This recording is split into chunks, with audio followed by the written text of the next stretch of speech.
Hello everyone, and welcome to another part of the Element Warfare VFX breakdown. In this one, I'm going to show you how to throw fire. So it'll be like that. Yeah, throwing fire. Because everyone loves playing with fire when it's safe. Anyway, so doing a fireball effect is a lot more difficult than an electric ball.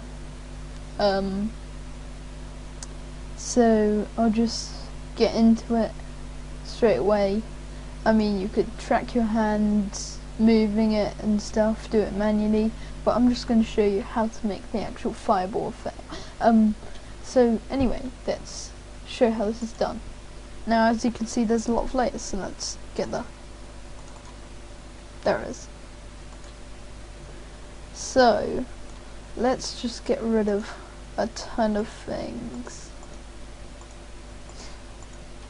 Right, so first you start with the Video Copilot's Action Essentials 2.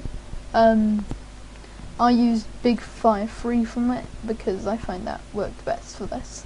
So you get that, and then you're going to put the effect Optics Compensation, and then put it around 150 something. It will only cover up half, so don't worry. Make sure that's not checked, because otherwise it will make it look like some weird space-time travel thing. Anyway, make sure the FOV is not vertical, either horizontal, and make sure the view center is at the right point.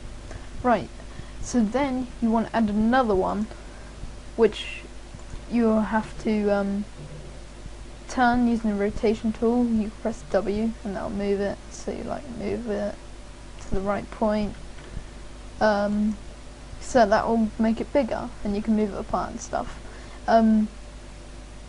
Next you add another one to any point that you feel it needs to be. So those are basically the main bits of it.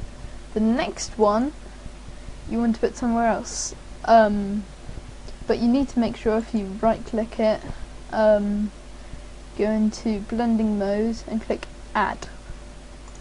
That way it'll give it that glow of fire, and you want to do 2 of them. So there you've got that at the moment, but you know it still doesn't look that good, so you want to add a torch turbulent. I used torch turbulent 3, and you just put it around the fire so it looks like it's shooting out fire, because if you look at like a video of the sun, it's not just all together, it's like spraying apart, letting out flares. So we need to think of it as the sun. So yeah, so of course it still doesn't look good.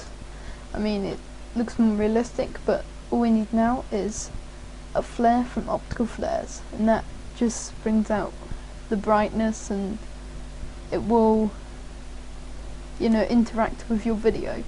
So just animate that and stuff however you want. So yeah, and then you could just put it in your video. I entered it using Liquify in this second one, so it like twists and grows larger, so that will look like it's being created instead of just being there straight away. So if you want to know how to animate it, if you're throwing it at the camera, what you do is you put it a bit to the side, but make sure it grows larger very quickly. That way it looks like it's going closer. So it makes it look like there's a depth of field. And I used a box blur on this because it was, if I don't have it, if I turn it off, wrong fire. If I don't have it, then it, you know, doesn't look as good. It just looks like it's fake. So if you add a box blur, it'll make it look like it's actually there. And make sure you have motion blur clicked and put it there. It looks like a stack of coins. So hopefully this tutorial helped, and the next tutorial will be showing how to shoot fire out of your hands or any other places. So moving on.